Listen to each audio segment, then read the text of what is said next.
사람은 혼자일 때보다 함께인데 혼자일 때 더 무너진다. 이상한 일이다. 분명히 누군가와 마주 앉아 있었다. 밥을 먹었고 이야기를 나눴고 웃기도 했다. 그런데 헤어지고 돌아오는 길 현관문을 닫는 순간 나가기 전보다 방이 더 넓게 느껴진다. 더 조용하게 느껴진다. 아까까지 사람 곁에 있었다는 사실이 지금 이 고요를 더 선명하게 만든다. 그 선명함이 불편하다. 왜 만나고 왔는데 오히려 이런 기분이 드는 건지. 무언가 빠져 있다는 감각. 그런데 뭐가 빠져 있는지를 모른다. 이 감각은 낯설지 않다. 어제 처음 느낀 것이 아니고 지난달 처음 느낀 것도 아니다. 아주 오래전부터 있었다. 다만 이름이 없었을 뿐이다. 외로움이라고 부르기엔 사람을 만나고 온 직후라서 맞지 않고 허전함이라고 부르기엔 분명히 대화를 나눴으니 그것도 아닌 것 같고 그래서 넘어갔다. 매번 넘어갔다. 이 감각을 정면으로 바라보는 대신 다음 약속을 잡는 쪽을 택했다. 내일 또 누구를 만나면 괜찮아질 거라고. 다음 주에 좋은 사람을 만나면 이 기분은 사라질 거라고. 사라지지 않았다. 돌이켜보면 단 한 번도 사라진 적이 없다. 그것은 사람의 문제가 아니었다. 만난 사람이 나쁜 사람이어서 그런 것이 아니었고 대화가 지루해서 그런 것도 아니었다. 때로는 정말 좋은 시간이었다. 웃음이 많았고 말이 잘 통했고 헤어질 때 아쉬웠다. 그런데도 돌아오는 길은 무거웠다. 좋은 시간이었는데 왜 무거운지 그 이유를 알 수 없으니 더 혼란스러웠다. 좋은 시간 뒤에 찾아오는 공허함은 나쁜 시간 뒤에 찾아오는 공허함보다 설명하기 어렵다. 적어도 나쁜 시간은 이유가 있으니까. 그 사람이 별로였어. 그 한마디면 된다. 그런데 좋은 시간 뒤에 공허함은 탓할 곳이 없다. 그래서 결국 자기 자신에게로 돌아온다. 나한테 뭔가 문제가 있는 건가? 문제라는 단어가 붙는 순간 이 감각은 더 깊어진다. 사람을 만나도 채워지지 않는 자신. 좋은 시간을 보내고도 무거운 자신. 혼자가 아닌데 혼자인 자신. 그 자신 앞에 서면 다시 밖으로 나가고 싶어진다. 안을 보는 것보다 밖으로 나가는 것이 더 쉽다. 그래서 다시 약속을 잡는다. 다시 카페에 앉고 다시 밥을 먹고 다시 웃고 다시 돌아온다. 그리고 다시 같은 자리에 선다. 이것은 실패가 아니다. 이것은 패턴이다. 그 패턴은 이런 모양을 하고 있다. 안이 비어 있다고 느끼는 순간 밖으로 향한다. 밖에서 무언가를 받아온다. 웃음, 대화, 관심, 인정. 그것을 안에 넣는다. 잠시 차오른다. 그런데 안에 바닥이 없다. 받아온 것이 고이지 않는다. 흘러내린다. 다시 비어 있다. 다시 밖으로 향한다. 이 순환을 반복하면서 자신이 원하는 것은 사람이라고 믿는다. 더 자주 만나면, 더 좋은 사람을 만나면, 더 깊은 대화를 하면 이 빈자리가 채워질 거라고. 채워지지 않는다. 한 번도 채워진 적이 없다. 그런데도 이 순환을 멈추지 못한다. 왜 멈추지 못하는가? 멈추면 안을 봐야 하니까. 밖으로 나가지 않으면, 누군가를 찾지 않으면 남는 것은 자기 자신뿐이다. 조용한 방, 울리지 않는 전화기, 읽을 메시지가 없는 화면. 그 앞에 앉아있는 자기 자신. 그것이 두렵다. 외로움보다 더 두려운 것은 외로움의 원인이 바깥에 있지 않다는 사실을 인정하는 순간이다. 사람이 부족해서가 아니라 사람 사이에서도 나를 놓치고 있었다는 것. 만남이 적어서가 아니라 만남 속에서조차 진짜 내가 거기 있지 않았다는 것. 누군가와 마주 앉아 이야기를 나눌 때 정말 거기 있었는가? 몸은 있었다. 목소리도 있었다. 그런데 마음은 어디에 있었는가? 상대의 말을 듣고 있었는가? 아니면 상대가 나를 어떻게 보는지를 계산하고 있었는가? 웃을 때 진심으로 웃었는가? 아니면 여기서 웃어야 관계가 유지될 거라는 판단이 먼저였는가? 공감하는 표정을 지을 때 정말 공감했는가? 아니면 공감해야 한다는 의무감이었는가? 이 질문들이 불편하다면 그 불편함 자체가 답이다. 함께 있으면서도 혼자인 이유는 상대 앞에서 나를 숨기기 때문이다. 숨긴다는 말이 거창하면 조정한다고 해도 좋다. 상대에게 맞춘다.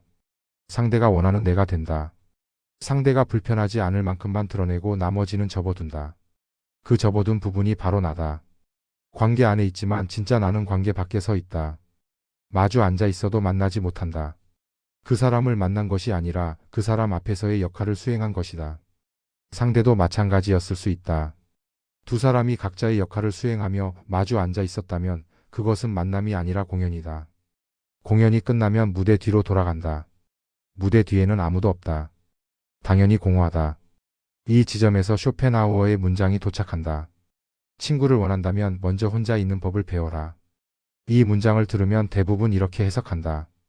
혼자 있는 연습을 해라. 혼자서도 즐길 수 있는 취미를 가져라. 혼자 밥 먹는 것에 익숙해져라. 혼자 여행을 가봐라. 그런 뜻이라고 생각한다. 그래서 혼자 카페에 가서 책을 읽고 혼자 영화를 보고 혼자 산책을 한다. 그리고 나 혼자서도 잘 지낼 수 있어라고 말한다. 그런데 그 말을 하면서 동시에 누군가에게 보여주고 싶다. 혼자 잘 지내는 나를. 혼자서도 괜찮은 나를. 그 순간 혼자는 이미 혼자가 아니다. 관객이 있는 혼자는 혼자가 아니다. 누군가의 시선을 의식한 채로 혼자 있는 것은 함께 있으면서 혼자인 것과 구조가 같다. 겉만 다르고 안은 똑같다. 쇼펜하우어가 말한 혼자는 그런 혼자가 아니다. 아무도 보지 않는 곳에서 아무에게도 보여줄 필요 없이 나와 마주 앉는 것이다. 잘 지내는 것이 아니라 그냥 있는 것이다. 즐기는 것이 아니라 견디는 것이다. 견딘다는 말도 정확하지 않다. 견딜 것이 없는 상태까지 가는 것이다. 혼자라는 것이 더 이상 견뎌야 할 대상이 아니라 그냥 나의 기본 상태라는 감각에 도달하는 것이다. 그것은 쉽지 않다. 왜냐하면 혼자 있으면 소리가 들리기 때문이다. 밖에서 들리는 소리가 아니라 안에서 들리는 소리. 평소에는 대화와 소음과 약속과 알림 소리에 묻혀있던 자기 안의 소리. 그것은 대부분 불편한 소리다. 후회의 소리, 불안의 소리, 아직 끝나지 않은 상처의 소리, 인정하고 싶지 않은 욕망의 소리. 사람을 만나는 이유 중 하나는 이 소리를 듣지 않기 위해서다. 밖이 시끄러우면 안이 조용해지니까. 안이 조용해지면 괜찮아진 것 같으니까. 그런데 괜찮아진 것이 아니다. 덮어둔 것이다. 덮어둔 것은 사라지지 않는다. 쌓인다. 그래서 어떤 사람은 혼자 있는 것이 무섭다고 말한다. 그 말의 진짜 뜻은 혼자 있으면 내 안의 소리를 들어야 해서 무섭다는 것이다. 조용한 방이 무서운 것이 아니라 조용한 방에서 들리는 자기 자신이 무서운 것이다. 그래서 텔레비전을 켜고 음악을 틀고 SNS를 열고 누군가에게 연락을 한다. 혼자의 시간을 채운다. 그런데 채우는 것과 함께하는 것은 다르다. 소리로 채운 방과 누군가와 진심으로 함께하는 방은 다르다. 소리로 채운 혼자와 자기 자신과 함께하는 혼자도 다르다. 쇼펜하우어가 말하는 혼자는 후자다. 자기 안의 소리를 듣는 것이다. 그 소리가 아무리 불편해도 아무리 듣기 싫어도 거기 앉아 있는 것이다. 도망가지 않는 것이다. 그 소리가 말하는 것을 인정하는 것이다. 나는 외롭다. 나는 불안하다. 나는 사랑받고 싶다. 나는 인정받고 싶다. 나는 두렵다. 이 문장들은 부끄러운 것이 아니다. 인간의 기본 설정이다.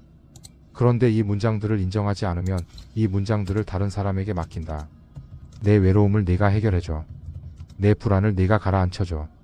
내 존재를 내가 확인해줘. 이것이 관계의 출발점이 되면 관계는 시작부터 기울어져 있다. 기울어진 관계는 무너진다. 반드시 무너진다. 왜냐하면 상대는 나의 치료제가 아니기 때문이다. 상대에게는 상대의 외로움이 있고 상대의 불안이 있고 상대의 두려움이 있다. 내 빈자리를 채우느라 상대의 빈자리는 방치되고 상대의 빈자리를 채우느라 내 빈자리는 더 깊어진다. 서로를 채우려다 서로를 소진시킨다. 그래서 가장 가까웠던 사람이 가장 멀어진다. 가장 많이 기대했던 사람에게서 가장 큰 실망을 느낀다. 가장 사랑했다고 믿었던 사람 때문에 가장 깊이 무너진다. 이것이 반복이다. 이 반복을 멈추지 않으면 관계는 계속 같은 방식으로 시작되고 같은 방식으로 끝난다. 잠깐 여기서 한 걸음 물러서자. 이것은 누군가의 잘못이 아니다. 누가 이기적이어서, 누가 미성숙해서, 누가 나쁜 사람이어서 이렇게 되는 것이 아니다. 대부분의 사람은 이 구조를 알지 못한 채 관계를 시작한다. 외로움이 밀어내고 기대가 끌어당기고 그 사이에서 관계가 만들어진다. 그리고 그 관계 안에서 최선을 다한다. 진심으로 좋아하고 진심으로 노력하고 진심으로 함께하려 한다. 그런데 진심만으로는 되지 않는 것이 있다.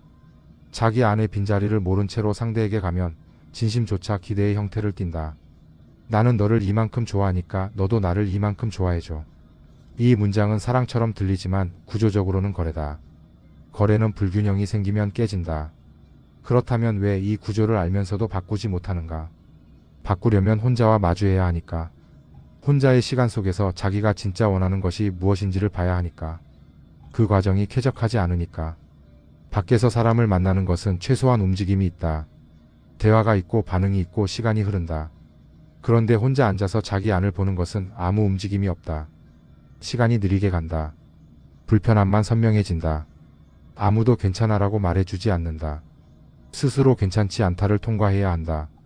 그 통과가 두렵다. 그 두려움은 합리적이다. 자기 안을 들여다본다는 것은 자기가 그동안 얼마나 많은 것을 회피해 왔는지를 보는 일이기도 하다. 몇 년을 밀어놨던 감정이 한꺼번에 올라올 수 있다. 잊었다고 생각한 장면이 떠오를 수 있다. 끝났다고 믿었던 관계의 잔상이 돌아올 수 있다. 그래서 사람들은 본능적으로 이 작업을 미룬다. 오늘은 아니야. 지금은 바쁘니까. 나중에 시간이 나면. 그 나중에는 오지 않는다. 왜냐하면 나중에는 또 다른 밖이 기다리고 있으니까. 또 다른 약속, 또 다른 만남, 또 다른 소음. 이 지점에서 시선을 돌려보자. 자신에게서 다른 사람에게로. 주변에 늘 사람이 많은 사람을 떠올려보자. 모임이면 모임, 약속이면 약속, 늘 일정이 가득한 사람. 연락처에 수백 명이 저장되어 있고 SNS에 사진이 넘치는 사람. 그 사람이 행복해 보이는가? 어쩌면 행복해 보일 수도 있다. 그런데 그 사람이 혼자 있는 시간은 얼마나 되는가? 혼자 있을 때 그 사람은 무엇을 하는가? 혹시 그 사람도 혼자를 견디지 못해서 밖을 채우고 있는 것은 아닌가? 사람이 많다는 것과 외롭지 않다는 것은 같은 말이 아니다. 연락이 많다는 것과 연결되어 있다는 것도 같은 말이 아니다. 반대로 사람이 적은 사람을 떠올려보자. 모임에 자주 나가지 않고 연락도 뜸하고 조용히 지내는 사람. 그 사람이 외로워 보이는가? 어쩌면 외로워 보일 수도 있다. 그런데 그 사람이 누군가를 만났을 때 그 만남의 무게는 다르다. 혼자의 시간을 보낸 사람은 상대에게 아무것도 요구하지 않아도 그 자리가 충분하다. 채우러 온 것이 아니라 나누러 왔기 때문이다. 빈자리를 메우기 위한 만남과 이미 차 있는 상태에서의 만남은 같은 카페. 앉아도 같은 커피를 마셔도 완전히 다른 시간이다. 여기서 다시 쇼펜하우어의 문장으로 돌아온다. 친구를 원한다면 먼저 혼자 있는 법을 배워라. 먼저라는 단어에 주목해야 한다. 먼저. 친구보다 먼저. 관계보다 먼저. 만남보다 먼저. 혼자. 이 순서가 뒤집히면 관계는 필연적으로 비틀린다. 혼자를 거치지 않은 관계는 자기가 원하는 것이 무엇인지 모른 채 상대에게 말하는 것과 같다. 나는 네가 필요해라고 말하지만 정작 왜 필요한지를 모른다. 그저 혼자가 싫어서. 혼자가 무서워서. 혼자가 불안해서. 이런 이유로 시작된 관계는 상대가 누구여도 같은 결과에 도달한다. 상대가 달라져도 패턴은 달라지지 않는다. 그 사람이 문제가 아니었으니까. 처음부터 그 사람의 문제가 아니었으니까. 그렇다면 혼자 있는 법을 배운다는 것은 구체적으로 무엇인가? 그것은 혼자 있는 시간을 즐기는 기술이 아니다. 혼자서도 충분히 행복할 수 있다는 긍정의 주문도 아니다. 그것은 훨씬 불편한 것이다. 자기 안의 빈자리를 인정하는 것이다. 그 빈자리를 다른 사람으로 채울 수 없다는 것을 받아들이는 것이다. 채울 수 없다면 그 빈자리와 함께 살아야 한다는 것을 아는 것이다. 이것은 슬픈 결론이 아니다. 이것은 관계의 출발선이다. 빈자리를 안고 있는 사람이 같은 빈자리를 안고 있는 상대를 만나면 두 사람은 서로의 빈자리를 덮어주려 하지 않는다. 각자의 빈자리를 안 채로 나란히 앉는다. 그것이 진짜 함께다. 채우지 않아도 괜찮은 관계. 비어 있어도 불안하지 않은 관계. 침묵이 어색하지 않은 관계. 그런 관계는 혼자를 통과한 사람만이 만들 수 있다. 혼자를 피한 사람은 함께에서도 혼자를 피하느라 바쁘다. 상대를 보는 것이 아니라 자기 안의 불안을 관리하느라 바쁘다. 그래서 상대가 보이지 않는다. 상대가 보이지 않는 관계는 아무리 오래 함께 있어도 만남이 아니다. 한 장면을 떠올려보자. 아무 설명 없이. 저녁이다. 식탁에 두 사람이 앉아 있다. 한 사람이 말을 한다. 다른 한 사람이 고개를 끄덕인다. 밖에서 보면 평범한 저녁 식사다. 그런데 말하는 사람은 상대의 반응을 살피며 말하고 있다. 이 말이 상대를 불편하게 하지 않을까? 이 이야기가 재미없진 않을까? 나 너무 많이 말하고 있는 건 아닐까? 고개를 끄덕이는 사람은 실은 다른 생각을 하고 있다. 오늘 있었던 일이 계속 마음에 걸린다. 그런데 지금 이 분위기에서 그 이야기를 꺼내면 무거워질 것 같다. 그냥 맞장구를 친다. 두 사람 다 선이다. 두 사람 다 상대를 배려하고 있다. 그런데 두 사람 다 자기를 숨기고 있다. 식탁 위에는 음식이 있고 식탁 아래에는 각자의 진심이 있다. 식사가 끝나도 식탁 아래는 정리되지 않는다. 이 장면에서 누가 잘못한 것인가? 아무도 잘못하지 않았다. 두 사람 다 나름의 최선이었다. 그런데 이 최선이 연결이 아닌 격리를 만들어냈다. 배려가 벽이 된 것이다. 이것은 배려의 문제가 아니다. 자기와의 관계가 선행되지 않은 배려는 상대를 위한 것처럼 보이지만 실은 자기를 보호하기 위한 장치다. 상대에게 나를 보여줬을 때 거부당할까봐 먼저 숨기는 것이다. 거부에 대한 두려움이 배려의 탈을 쓰고 있는 것이다. 혼자 있는 법을 배운다는 것은 이 두려움을 만나는 것이다.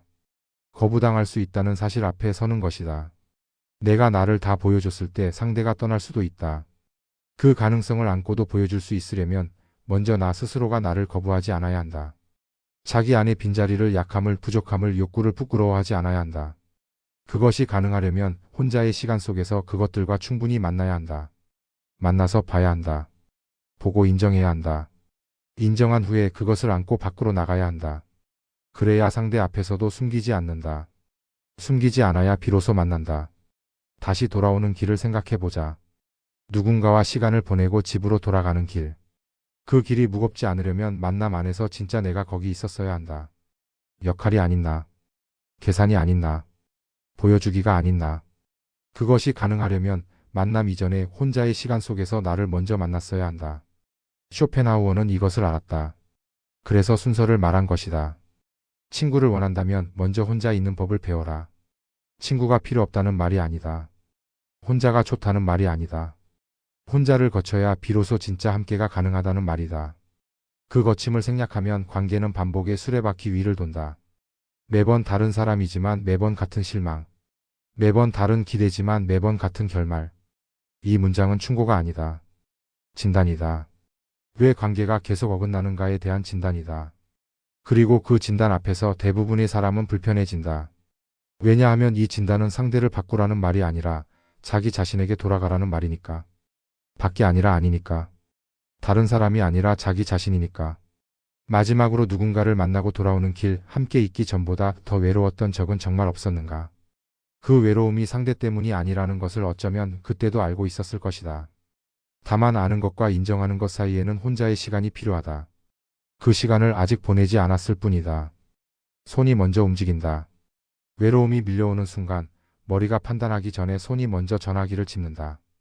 누구에게 연락할지 정하기도 전에 이미 화면을 켜고 있다. 연락처를 스크롤한다. 메시지창을 연다. 누군가의 이름 위에 손가락이 멈춘다. 아직 무슨 말을 할지 정하지 않았는데 이미 대화창은 열려 있다. 뭐해? 이 두 글자가 나간다. 이 두 글자 안에는 말하지 않은 문장이 들어있다. 나 지금 혼자인데 그게 불편한데 네가 응답해주면 그 불편함이 좀 줄어들 것 같은데. 그 말을 하지 않는다. 하지 않는 것이 아니라 모르는 것이다. 자기가 왜 지금 연락을 하는지를 모른다. 그냥 하고 싶으니까 하는 것이라고 생각한다. 그냥 하고 싶은 것. 이 말은 위험하다. 왜냐하면 그냥이라는 단어는 이유를 덮어버리기 때문이다. 이유를 덮어버리면 패턴을 볼 수 없다. 패턴을 볼 수 없으면 반복을 멈출 수 없다. 매번 그냥 연락하고 그냥 만나고 그냥 돌아오고 그냥 다시 비어있다. 이 그냥의 연쇄 안에서 몇 년이 흘러간다. 몇 년이 흘러도 바뀌는 것은 없다. 상대가 바뀌어도 구조는 같다.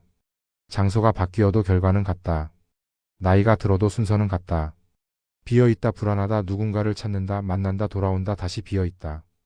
이 순서를 한 번이라도 정면에서 본 적이 있는가? 대부분 없다. 왜냐하면 이 순서 안에 있을 때는 다음 단계로 넘어가는 것이 너무 자연스러워서. 순서가 있다는 사실 자체를 인식하지 못하기 때문이다. 물고기가 물을 모르듯 이 반복 안에 사는 사람은 반복을 모른다. 그냥 살아가는 것이라고 생각한다. 원래 사람은 만나고 헤어지고 다시 만나는 거라고 생각한다. 그것이 관계라고 생각한다. 그런데 여기서 한 가지를 들여다볼 필요가 있다. 이 순서에서 가장 빠르게 지나가는 구간이 어디인가? 비어있다, 불안하다, 이 구간이다. 이 구간은 거의 동시에 발생한다. 비어있다고 느끼는 순간 불안이 이미 와 있다. 사이에 여백이 없다. 비어있음을 느끼고 그것을 잠시 바라보고 이것이 무엇인지 생각해보는 시간이 없다. 비어있음은 곧바로 불안으로 번역된다. 그리고 불안은 곧바로 행동으로 번역된다. 연락, 약속, 만남. 이 번역이 너무 빨라서 원래의 언어가 무엇이었는지를 잊어버린다. 원래의 언어. 비어있다는 감각. 그것은 정말 불안인가? 비어있다는 것은 아무것도 없다는 뜻인가? 아니면 무언가가 있었는데 사라졌다는 뜻인가? 아니면 무언가가 있어야 한다고 믿고 있는데 없다는 뜻인가? 이 세 가지는 완전히 다른 감각이다. 그런데 이 차이를 구분하지 않는다. 전부 외로움이라는 한 단어로 묶어버린다. 외로우니까 사람을 찾는다. 이 한 문장이 모든 것을 설명한다고 믿는다. 설명하지 못한다. 왜냐하면 외로움의 종류에 따라 필요한 것이 다르기 때문이다. 아무것도 없다는 비어있음이라면 사람이 아니라 자기 안에 무언가를 찾아야 한다. 무언가가 사라진 후에 비어있음이라면 사라진 것에 대한 애도가 필요하다. 무언가가 있어야 한다는 믿음에서 오는 비어있음이라면 그 믿음 자체를 볼 필요가 있다. 그런데 이 구분 없이 전부 사람으로 해결하려 한다. 사람은 만능이 아닌데 사람에게 만능의 역할을 부여한다. 그리고 사람이 그 역할을 해내지 못하면 실망한다. 사람 탓을 하거나 자기 탓을 한다. 둘 다 틀렸다. 애초에 사람에게 맡길 일이 아니었던 것을 맡겼을 뿐이다. 이 반응은 언제부터 시작되었는가? 정확한 시점을 기억하는 사람은 없다. 그것은 어느 날 갑자기 생긴 것이 아니기 때문이다. 아주 오래전부터 아주 천천히 자기 안에 자리 잡은 것이다. 어릴 때를 생각해보면 혼자 있으면 불안한 것은 자연스러운 것이었다. 혼자 남겨지면 울었고 누군가 와주면 울음을 멈췄다. 이것은 생존이었다. 어린아이는 혼자서 살 수 없으니까. 누군가의 존재는 안전의 동의어였다. 혼자는 위험의 동의어였다. 그런데 이 등식이 자라면서 수정되었는가? 대부분의 경우 수정되지 않았다. 몸은 어른이 되었지만 혼자와 위험 사이의 연결은 그대로 남아있다. 의식적으로는 알고 있다. 혼자 있어도 괜찮다. 혼자서도 살 수 있다. 혼자 밥도 먹을 수 있고 혼자 잠도 잘 수 있고 혼자 살림도 할 수 있다. 그런데 몸은 다르게 반응한다. 혼자의 시간이 길어지면 가슴이 조여온다. 뭔가 잘못된 것 같은 감각이 밀려온다. 아무도 나를 찾지 않는다는 사실이 아무도 나를 필요로 하지 않는다는 해석으로 바뀐다. 필요하지 않다는 해석이 존재하지 않는다는 공포로 확장된다. 이 확장은 순식간에 일어난다. 논리적으로는 말이 안 되지만 감각적으로는 매우 실제적이다. 그래서 연락을 한다. 누군가가 응답해주면 그 공포가 가라앉는다. 나를 찾는 사람이 있다. 나를 기억하는 사람이 있다. 나는 존재한다. 이 확인을 받으면 안심한다. 그런데 이 안심은 오래가지 않는다. 약효가 떨어지듯 확인의 효과도 떨어진다. 그래서 다시 확인이 필요하다. 다시 연락, 다시 만남, 다시 확인. 이것이 반복이다. 여기서 시선을 잠깐 돌려보자. 이것이 나만의 문제라면 차라리 단순하다. 내가 의존적인 성격이라서, 내가 불안이 높은 사람이라서. 이렇게 설명하면 편하다. 자기의 특성으로 분류하고 특성이니까 어쩔 수 없다고 넘기면 된다. 그런데 이것은 특성의 문제가 아니다. 주변을 보면 거의 모든 사람이 이 반복 안에 있다. 형태는 다르다. 어떤 사람은 전화로, 어떤 사람은 모임으로, 어떤 사람은 SNS로, 어떤 사람은 연애로. 그러나 구조는 같다. 비어있음을 견디지 못하고 밖에서 채우려 하고 채워지지 않고 다시 비어있다. 이것은 개인의 성격이 아니라 인간의 기본 반응이다. 그렇기 때문에 더 보기 어렵다. 모두가 같은 물 안에 있으면 물이 있다는 것을 인식하기 어려우니까. 그렇다면 이 반복은 관계 안에서 어떤 모양을 만드는가? 처음에는 모양이 보이지 않는다. 관계가 시작될 때 대부분의 사람은 이것이 반복인 줄 모른다. 새로운 사람이니까. 이전과 다른 사람이니까. 이번에는 다를 거라고 생각한다. 이 사람은 나를 이해해 줄 거라고 믿는다. 이 사람 앞에서는 외롭지 않을 거라고 기대한다. 그 기대가 관계의 시작점이 된다. 그런데 이 기대는 상대를 본 후에 생긴 것인가, 아니면 상대를 보기 전에 이미 있었던 것인가? 대부분의 경우 기대가 먼저다. 사람이 나중이다. 기대가 먼저 도착하면 무슨 일이 벌어지는가? 상대를 있는 그대로 보지 못한다. 기대라는 필터를 통해 상대를 본다. 상대의 말 중에서 내 기대에 맞는 부분만 들린다. 상대의 행동 중에서 내 기대를 확인시켜주는 부분만 보인다. 나머지는 무시한다. 의도적으로 무시하는 것이 아니다. 정말로 보이지 않는다. 기대가 만든 상이 너무 선명해서 실제 상대의 윤곽이 흐려지는 것이다. 시간이 지나면 실제 상대가 드러나기 시작한다. 기대와 다른 면이 보이기 시작한다. 이 사람이 이런 사람이었나? 처음에는 이렇지 않았는데. 그런데 처음에도 그랬다. 다만 기대가 가려두었을 뿐이다. 이 지점에서 실망이 온다. 실망은 상대가 변해서 오는 것이 아니다.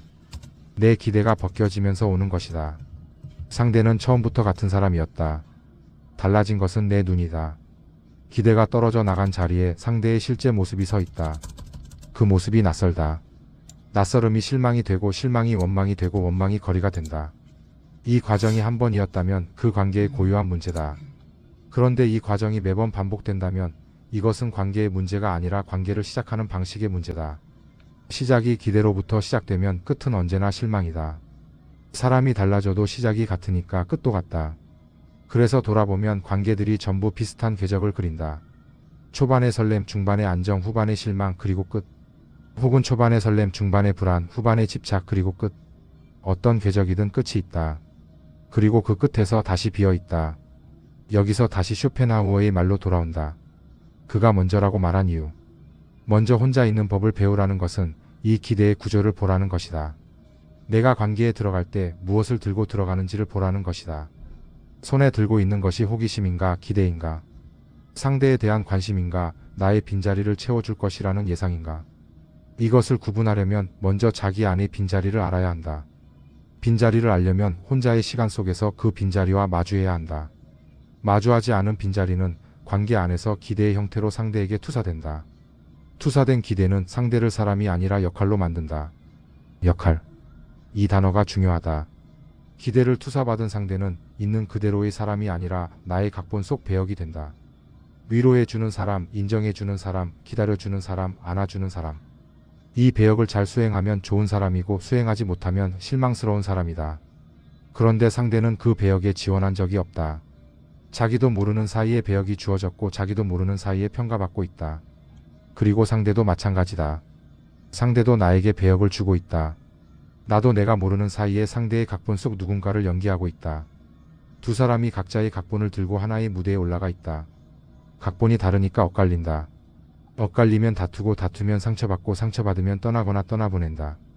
그리고 다시 새로운 상대를 만난다. 새로운 상대에게 같은 각본을 건넨다. 새 배우에게 같은 배역을 맡긴다. 이번에는 잘해줄 거라고 믿는다. 이번 배우는 다를 거라고 기대한다. 다르지 않다. 배우가 달라져도 각본이 같으면 공연은 같은 방식으로 진행되고 같은 방식으로 끝난다. 이것은 누구의 잘못도 아니다. 잘못이라는 프레임 자체가 여기에 맞지 않는다. 이것은 구조다. 자기 안의 빈자리를 모른 채 관계에 들어가면 자동으로 작동하는 구조다. 의지와 상관없이, 노력과 상관없이, 사랑의 진정성과도 상관없이 작동한다. 진심으로 사랑해도 이 구조 안에서 사랑하면 사랑은 기대와 실망의 순환 속에서 소모된다. 진심이라서 더 아프다. 진심이었으니까 더 이해할 수 없다.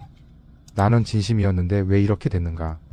이 질문 앞에서 멈추는 사람이 많다. 그리고 답을 찾지 못한 채 다음 관계로 넘어간다. 다음 관계에서 다시 진심을 쏟고 다시 같은 질문 앞에 선다. 진심이 문제가 아니다. 진심을 넣는 그릇이 문제다. 기대라는 그릇에 진심을 넣으면 진심은 기대의 형태를 띈다. 나는 이만큼 주었으니까 너도 이만큼 줘. 이것이 진심에서 나온 문장이라 해도 구조적으로는 요구다. 요구는 상대를 압박하고 압박은 관계를 경직시키고 경직된 관계는 균열을 나눈다. 이 모든 것이 진심에서 시작되었다는 사실이 이 순환을 더 견디기 어렵게 만든다. 나쁜 의도에서 시작된 실패는 차라리 납득이 된다. 좋은 의도에서 시작된 실패는 납득이 되지 않는다. 여기서 다시 시선을 바깥으로 돌려보자. 나에게서 상대에게로. 내가 상대에게 기대를 투사했다면 상대도 나에게 기대를 투사했을 가능성이 높다. 상대도 자기 안의 빈자리를 채우기 위해 나를 찾았을 수 있다. 상대도 나에게 배역을 주었을 수 있다. 위로해주는 사람, 곁에 있어주는 사람, 외롭지 않게 해주는 사람. 나는 그 배역을 수행했을 수도 있고 수행하지 못했을 수도 있다. 어느 쪽이든 나는 나로서 거기 있었던 것이 아니라 상대의 필요에 의해 배치된 존재였을 수 있다. 이 가능성을 받아들이면 관계의 풍경이 달라진다. 두 사람이 서로를 좋아해서 만났다고 믿었던 장면이 두 사람이 각자의 빈자리를 견딜 수 없어서 만난 장면으로 바뀐다. 이것은 슬픈 해석이 아니다. 이것은 정직한 해석이다. 그리고 이 정직함 위에서만 다른 종류의 관계가 가능해진다. 다른 종류의 관계란 무엇인가? 기대가 아닌 관심에서 시작되는 관계다. 내 빈자리를 채워줄 사람을 찾는 것이 아니라 상대가 누구인지 궁금해서 다가가는 관계다. 이 사람은 어떤 사람인가? 무엇을 좋아하는가? 무엇을 두려워하는가? 어떤 시간을 살아왔는가? 이 질문들이 기대 없이 순수하게 가능하려면 나의 빈자리가 먼저 정리되어 있어야 한다. 정리라는 말은 비어있지 않다는 뜻이 아니다. 비어있다는 것을 알고 그 비어있음이 상대의 몫이 아니라는 것을 아는 상태다. 이 상태에 도달하면 관계 안에서 보이는 것이 달라진다. 상대의 말이 내 기대를 확인하는 도구가 아니라 상대의 세계를 보여주는 창이 된다. 상대의 침묵이 나에 대한 무관심이 아니라 상대의 내면에서 일어나고 있는 무언가로 읽힌다. 상대의 거리두기가 거부가 아니라 상대 자신의 필요로 이해된다. 이 모든 전환은 내 빈자리를 상대에게 맡기지 않았을 때만 가능하다. 맡기는 순간 상대의 모든 행동은 나를 중심으로 해석된다. 그 해석이 관계를 좁힌다. 그런데 여기서 솔직해져야 한다. 이 말이 쉽게 들리는가? 빈자리를 상대에게 맡기지 않는 것. 기대 없이 관심만으로 관계를 시작하는 것. 말로는 가능해 보인다. 그런데 실제로 그렇게 할 수 있는 사람이 얼마나 되는가? 비어있는 감각이 밀려올 때 그것을 안고 가만히 앉아 있을 수 있는 사람이 얼마나 되는가? 손이 전화기를 찝지 않도록 발이 밖으로 향하지 않도록 그냥 멈춰 있을 수 있는가? 쉽지 않다. 쉽지 않은 이유가 있다. 이 반응은 생각보다 오래된 것이기 때문이다. 수십 년 동안 반복해온 것이기 때문이다. 습관이라는 단어로는 부족하다. 이것은 자기 자신의 일부가 된 것이다. 외로움을 느끼면 밖으로 향하는 것이 숨을 쉬는 것만큼이나 자동적이다. 자동적인 것을 멈추려면 먼저 자동이라는 것을 인식해야 한다. 인식하는 것만으로도 시간이 걸린다. 인식한 후에 멈추는 것은 더 많은 시간이 걸린다. 멈춘 후에 안을 보는 것은 그보다 더 많은 시간이 걸린다. 안을 보면 무엇이 있는가? 이것이 두려운 질문이다. 안을 보면 아무것도 없을 것 같아서 두렵다. 비어 있을 것 같아서 두렵다. 그래서 밖을 채우는 것인지도 모른다. 안이 비어 있다는 사실을 직면하는 것보다 밖을 가득 채워서 안을 볼 시간을 없애는 것이 덜 고통스럽다. 그런데 안이 정말 비어 있는가? 비어 있지 않다. 안에는 수십 년 동안 쌓아온 것들이 있다. 다만 그것들이 정리되지 않은 채로 있기 때문에 비어 있는 것처럼 느껴지는 것이다. 어질러진 방이 비어 보이는 것과 같다. 물건이 없어서 비어 보이는 것이 아니라 물건이 제자리에 있지 않아서 아무것도 없는 것처럼 느껴지는 것이다. 자기 안에도 정리되지 않은 감정들이 어지럽게 놓여 있다. 해결되지 않은 과거, 이름 붙이지 않은 상처, 인정하지 않은 욕구, 마주하지 않은 두려움. 이것들이 제자리를 찾지 못한 채 안에서 부유하고 있다. 그 부유하는 감각이 비어 있다는 착각을 만든다. 혼자 있는 법을 배운다는 것은 이 어질러진 방에 들어가는 것이다. 하나씩 집어드는 것이다. 이것은 무엇인가? 이것은 왜 여기에 있는가? 이것은 얼마나 오래된 것인가? 하나씩 이름을 붙이고 하나씩 자리를 찾아주는 것이다. 이 과정은 즐겁지 않다. 먼지가 올라오고 잊고 싶었던 것이 손에 잡히고 버려야 할 것과 남겨야 할 것 사이에서 멈춰야 한다. 그래도 이 과정을 거친 후에 방에 서면 비어 있지 않다. 물건은 그대로인데 방이 달라 보인다. 내 안이 달라 보인다. 그 달라진 안을 가지고 밖으로 나가면 관계가 달라진다. 상대를 채움의 도구가 아니라 하나의 세계로 만난다. 내 각본 속의 배역이 아니라 자기 자신의 각본을 들고 있는 한 사람으로 만난다. 그 사람의 각본이 내 각본과 다르다는 것이 불편하지 않다. 왜냐하면 나는 내 각본을 이미 혼자서 읽어봤으니까. 내 각본이 어떤 이야기인지 알고 있으니까. 상대의 각본이 달라도 내 것이 흔들리지 않으니까. 그런데 지금 이 이야기를 들으며 떠오르는 얼굴이 있을 것이다. 가장 가까운 사람의 얼굴. 가장 자주 만나는 사람의 얼굴. 가장 먼저 연락하는 사람의 얼굴. 그 사람을 떠올려보자. 그 사람을 처음 찾았을 때를 생각해보자. 처음 연락했을 때, 처음 만났을 때, 처음 가까워졌을 때. 그때 나는 왜 그 사람에게 갔는가? 그 사람의 어떤 점이 좋아서 갔는가? 아니면 그 시기에 내가 특별히 외로웠거나 불안했거나 무언가를 잃은 직후였는가? 그 사람이어서 간 것인가? 아니면 누군가가 필요해서 간 것인가? 이 질문이 불편하다면 그 불편함은 답의 방향을 이미 가리키고 있다. 그 사람이어서 간 것일 수도 있다. 물론이다. 그 가능성을 부정하는 것이 아니다. 그런데 만약 정직하게 돌아봤을 때 누군가가 필요했던 시기에 마침 그 사람이 거기 있었던 것이라면 그것이 나쁜 것은 아니다. 다만 그 사실을 아는 것과 모르는 것 사이에는 관계의 질이 달라지는 간격이 있다. 아는 사람은 상대에게 맡겼던 것들을 하나씩 되가져올 수 있다. 나의 외로움은 나의 것이니까 이것을 내가 해결해 줄 필요 없어. 나의 불안도 나의 것이니까 내가 항상 괜찮다고 말해줄 필요 없어. 이렇게 되가져오면 상대가 가벼워진다. 상대가 가벼워지면 상대도 자기 자신으로 돌아갈 여유가 생긴다. 상대도 나에게 맡겼던 것들을 되가져올 수 있다. 두 사람 다 각자의 무게를 들면 관계는 무게를 나누는 장치가 아니라 무게를 든 채로 나란히 걷는 길이 된다. 모르는 사람은 계속 맡긴다. 나도 모르게 상대에게 계속 맡긴다. 그리고 상대가 감당하지 못하면 실망하고 분노하고 떠난다. 혹은 참는다. 참으면서 관계를 유지한다. 그런데 참는 관계는 함께가 아니다. 함께인 척하는 혼자다. 다시 한번. 이것은 판단이 아니다. 이것은 인식이다. 왜 관계가 늘 같은 방식으로 흘러가는가? 왜 상대가 달라져도 결과가 비슷한가? 왜 진심을 다해도 어긋나는가? 이 질문들의 답은 상대에게 있지 않다. 관계의 시작 지점에 있다. 시작이 기대에서 비롯되었는가, 관심에서 비롯되었는가? 시작이 빈자리에서 비롯되었는가, 충만함에서 비롯되었는가? 이것을 보려면 혼자의 시간이 필요하다. 아무도 없는 자리에 앉아서 자기가 무엇을 들고 관계에 들어가는지를 보는 시간이 필요하다. 쇼펜하우어는 이것을 한 문장으로 압축했다. 먼저 혼자 있는 법을 배워라. 이 먼저는 시간의 순서가 아니다. 구조의 순서다. 혼자라는 기초가 놓여야 그 위에 함께라는 건물이 서는 것이다. 기초 없이 지은 건물은 어떻게 되는가? 서 있는 것처럼 보이지만 흔들린다. 조금만 바람이 불어도 흔들린다. 흔들릴 때마다 두 사람 다 불안하다. 이 불안은 관계의 문제가 아니라 기초의 문제다. 지금 가장 가까운 사람, 그 사람을 처음 찾았을 때 정말 그 사람이어서 찾은 것이었는가? 아니면 누구라도 필요했던 것이었는가? 이 질문에 바로 대답할 필요는 없다. 대답하는 것보다 이 질문 앞에 오래 서 있는 것이 더 중요하다. 왜냐하면 이 질문은 과거를 향한 것이 아니기 때문이다.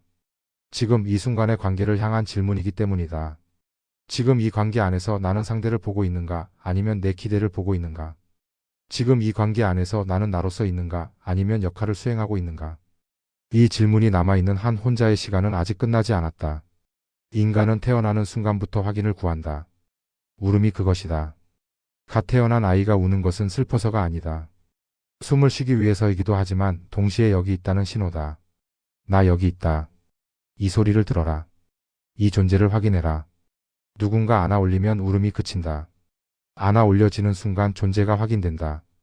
따뜻함이 전해지고 심장 소리가 들리고 나를 안고 있는 누군가가 있다는 감각이 온몸에 전해진다. 이 감각이 최초의 관계다. 이 관계의 본질은 사랑이 아니다. 확인이다. 내가 여기 있다는 것을 누군가가 알아준다는 것. 그것이 최초의 안전이다. 이 최초의 등식은 평생을 따라다닌다. 누군가가 나를 알아준다, 나는 존재한다. 이 등식이 어딘가에 새겨져서 이후의 모든 관계에 작동한다. 형태는 달라진다. 아이일 때는 울음이었고 좀 더 잘하면 나 봐라는 외침이 되고 학교에 가면 친구에게 인정받으려는 노력이 되고 어른이 되면 연락을 기다리는 것이 되고 읽고도 답장하지 않는 상대에게 상처받는 것이 되고 SNS에 무언가를 올리고 반응을 확인하는 것이 된다. 형태만 바뀌었을 뿐 구조는 처음과 같다. 나 여기 있어. 봐줘. 확인해줘. 이것을 나약함이라고 부르는 사람이 있다. 의존이라고 부르는 사람도 있다. 둘 다 틀렸다. 이것은 인간의 기본 설정이다. 혼자서는 자기 존재를 확인할 수 없다는 것이 인간의 출발점이다. 거울 없이 자기 얼굴을 볼 수 없듯 타인 없이 자기 존재를 확인할 수 없다는 감각. 이 감각은 극복해야 할 약점이 아니다. 인간이라는 존재의 구조다. 그런데 이 구조가 문제가 되는 지점이 있다. 타인의 확인이 없으면 존재 자체가 흔들린다고 느끼는 지점. 아무도 연락하지 않는 하루가 아무도 나를 필요로 하지 않는다는 증거처럼 느껴지는 지점. 혼자 있는 시간이 존재가 희미해지는 시간처럼 느껴지는 지점. 이 지점에 이르면 사람을 만나는 것은 즐거움이 아니라 생존이 된다. 확인을 받지 못하면 사라질 것 같은 공포. 그 공포가 관계를 움직인다. 선택이 아니라 공포가 움직이는 관계는 애초에 자유롭지 않다. 여기서 시선을 현재에서 아주 먼 과거로 돌려보자. 개인의 과거가 아니라 인간이라는 종의 과거로. 수만 년 전 인간이 무리를 지어 살던 시절을 생각해보자. 그때 혼자라는 것은 실제로 죽음이었다. 무리에서 떨어진 개체는 포식자에게 노출되고 먹을 것을 구하기 어렵고 추위와 질병에 취약했다. 무리 안에 있는 것은 선택이 아니라 생존이었다. 무리에서 배제되는 것은 형벌 중 가장 무거운 것이었다. 죽이는 것이 아니라 떠나보내는 것. 그것이 가장 큰 벌이었다. 왜냐하면 떠나보내지면 죽으니까. 이 기억이 몸에 남아있다. 수만 년이 지났지만 뇌의 어딘가에 새겨져 있다. 혼자가 되면 위험하다는 감각. 무리에서 벗어나면 안 된다는 경보. 이 경보는 지금도 작동한다. 물론 지금은 혼자 있어도 죽지 않는다. 혼자 있어도 먹을 것이 있고 잠잘 곳이 있고 생존에 필요한 모든 것이 갖춰져 있다. 머리는 알고 있다. 그런데 몸은 모른다. 몸은 여전히 수만 년 전의 경보를 울린다. 혼자야 위험해. 누군가를 찾아 무리로 돌아가. 이 경보가 울리면 현대인은 전화기를 짚는다. 수만 년 전에는 동굴로 돌아갔을 발걸음이 지금은 카톡창을 여는 손가락이 된 것이다. 형태는 달라졌지만 경보는 같다. 이것은 개인의 성격이 아니다. 인간이라는 종의 유산이다. 외로움을 느끼면 밖으로 향하는 반응은 수만 년 동안 살아남기 위해 작동해온 시스템의 산물이다. 그러니 이 반응을 부끄러워하거나 고쳐야 할 결함으로 취급할 필요는 없다. 다만 이 시스템이 만들어진 환경과 지금의 환경이 다르다는 것을 인식할 필요는 있다. 수만 년 전에는 혼자가 곧 죽음이었다. 지금은 아니다. 지금 혼자라는 것은 죽음이 아니라 시간이다. 아무도 비춰주지 않는 나만의 시간이다. 이 시간 앞에서 인간은 갈라진다. 어떤 사람은 이 시간을 견디지 못한다. 견디지 못한다는 것은 이 시간 속에 머물 수 없다는 뜻이다. 가만히 앉아 있으면 불안이 올라오고 불안이 올라오면 무언가를 해야 한다. 텔레비전을 켜거나 음악을 틀거나 화면을 스크롤하거나 누군가에게 연락하거나 무엇이든 이 고요를 깨뜨려야 한다. 고요 속에는 자기 자신이 너무 크게 들리니까. 자기 안의 소리가 너무 선명하니까. 그 선명함이 불편하니까. 어떤 사람은 이 시간을 통과한다. 통과한다는 것은 고요 속에 앉아서 자기 안의 소리를 듣는다는 뜻이다. 불편하다. 듣기 싫은 소리도 들린다. 후회, 불안, 외로움, 욕구, 두려움. 그것들이 한꺼번에 올라온다. 그래도 거기 앉아 있는다. 도망가지 않는다. 채우지 않는다. 그냥 듣는다. 듣고 나면 소리가 사라지는 것이 아니라 소리의 크기가 달라진다. 처음에는 귀를 덮고 싶을 만큼 컸던 소리가 시간이 지나면 배경음처럼 깔린다. 사라지지는 않지만 더 이상 나를 움직이지는 않는다. 이 차이는 관계 안에서 전혀 다른 결과를 만든다. 첫 번째 사람은 관계 안에서 끊임없이 확인을 구한다. 상대의 반응에 민감하고 상대의 침묵에 흔들리고 상대의 거리두기에 공포를 느낀다. 관계가 자기 존재의 증거이기 때문에 관계가 흔들리면 존재가 흔들린다. 그래서 관계를 붙잡는다. 때로는 붙잡는 방식이 관계를 더 흔든다. 붙잡을수록 상대는 숨이 막히고 숨이 막힌 상대는 물러서고 물러서는 상대를 보며 더 세게 붙잡는다. 이 순환이 관계를 소진시킨다. 두 번째 사람은 관계 안에서 여유가 있다. 상대가 침묵해도 그 침묵이 나에 대한 거부가 아닐 수 있다는 가능성을 안고 있다. 상대가 거리를 둬도 그것이 상대 자신의 필요일 수 있다는 이해를 가지고 있다. 왜냐하면 자기 자신도 침묵이 필요할 때가 있고 거리가 필요할 때가 있다는 것을 혼자의 시간 속에서 알았으니까. 자기 안에서 경험한 것을 상대에게서도 읽을 수 있다. 이것이 공감의 실제 구조다. 공감은 상대의 감정을 짐작하는 것이 아니라 자기 안에서 비슷한 감각을 먼저 경험한 후에 상대에게서 그것을 알아보는 것이다. 자기를 모르는 사람은 상대도 모른다. 여기서 한 가지를 더 들여다보자. 확인의 방향에 대해서. 인간은 타인에게 확인을 구한다. 그것이 기본 설정이라고 했다. 그런데 이 기본 설정에는 한 가지 전제가 숨어 있다.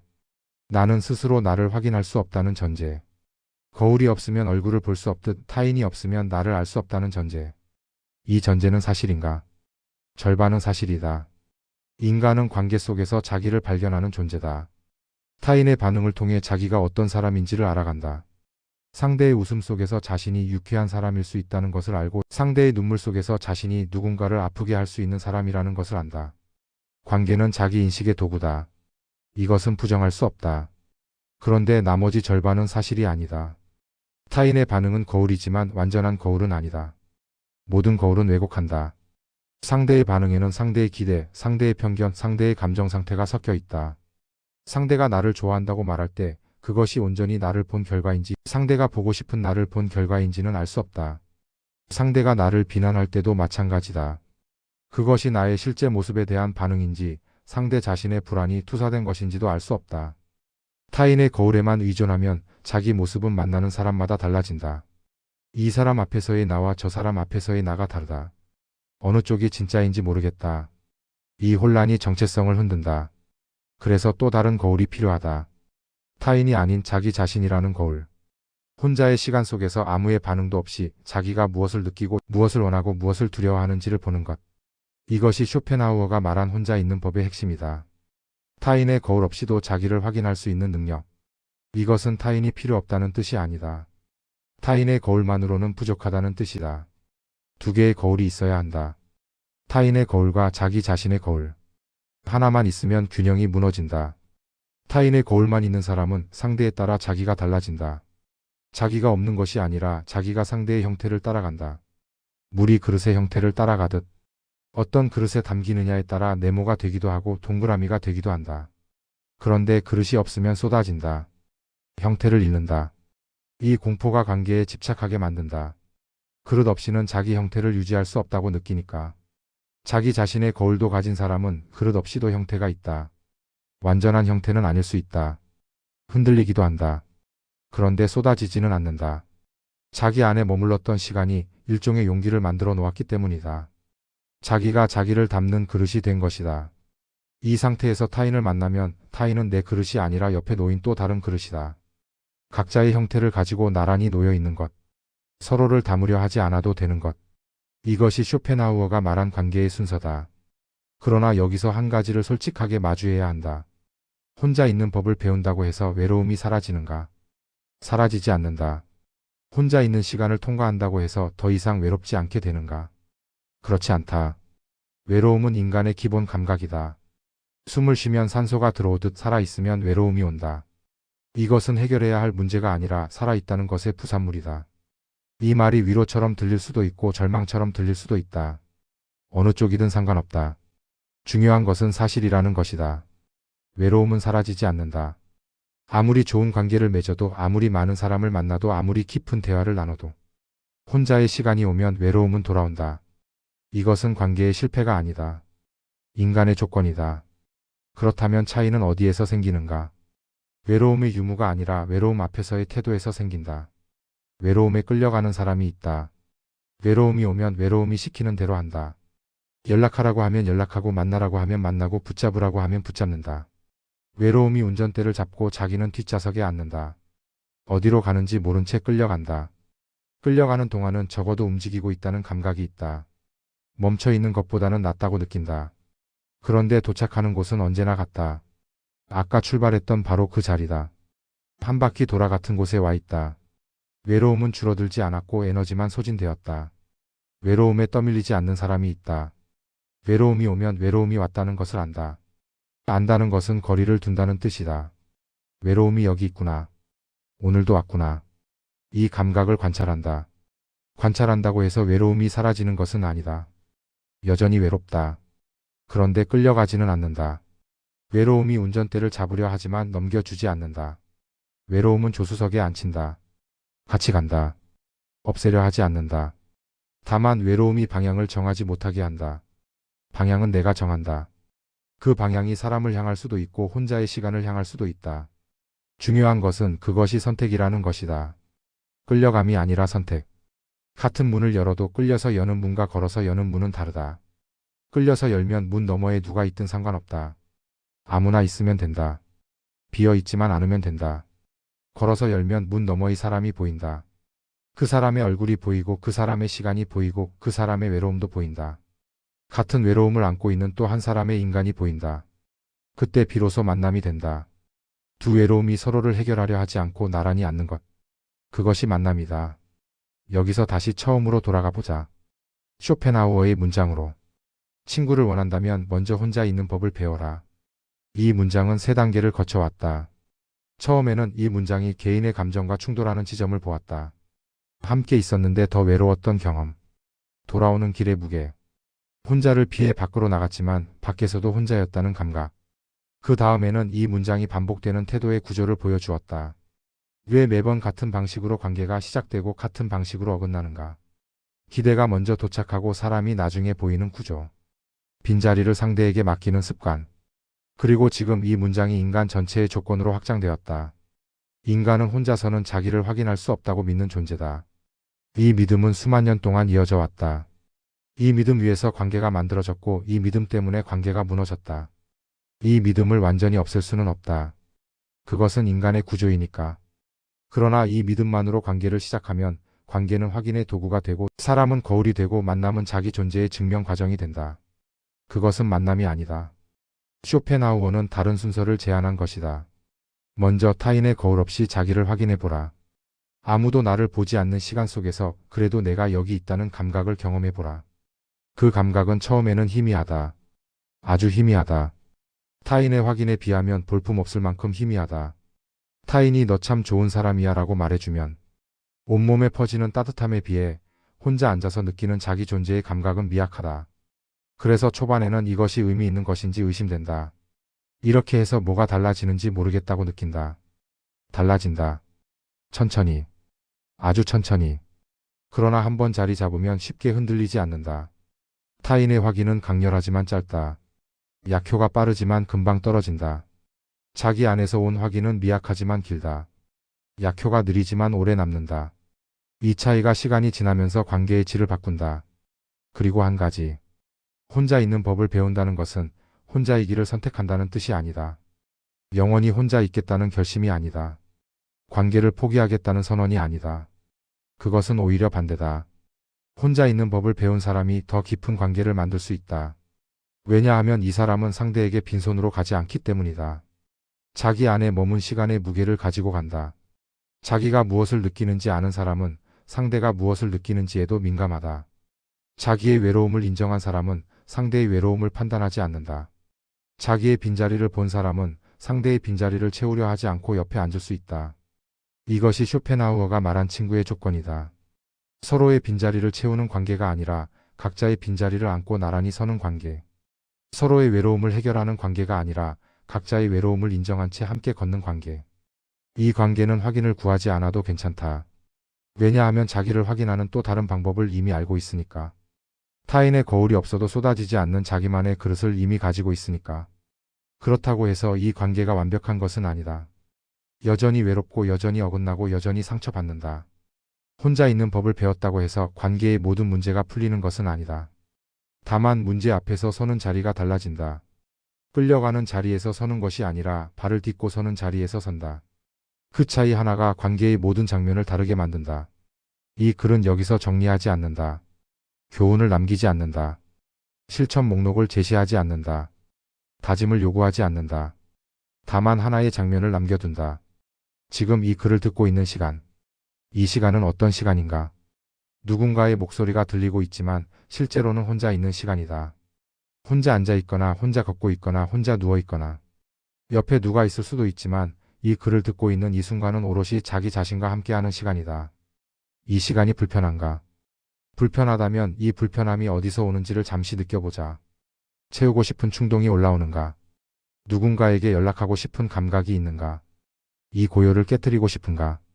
그 충동을 지금은 따라가지 말고 그냥 보자. 보기만 하자. 그것이 혼자 있는 법의 시작이다. 거창한 것이 아니다. 충동을 느끼고 따라가지 않고 바라보는 것. 그것만으로도 무언가가 달라지기 시작한다. 아주 미세하게.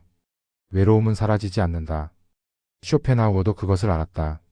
그는 외로움을 없애라고 말하지 않았다. 먼저 혼자 있는 법을 배우라고 말했다.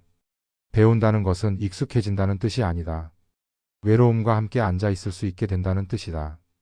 외로움이 나를 움직이지 못하게 된다는 뜻이다. 그때 비로소 문을 연다. 끌려서가 아니라 걸어서. 필요해서가 아니라 원해서. 같은 문이라도 여는 방향이 다르면 문 너머의 풍경이 다르다. 지금 혼자 있는 이 시간이 누군가를 기다리는 시간인가? 나와 함께 있는 시간인가?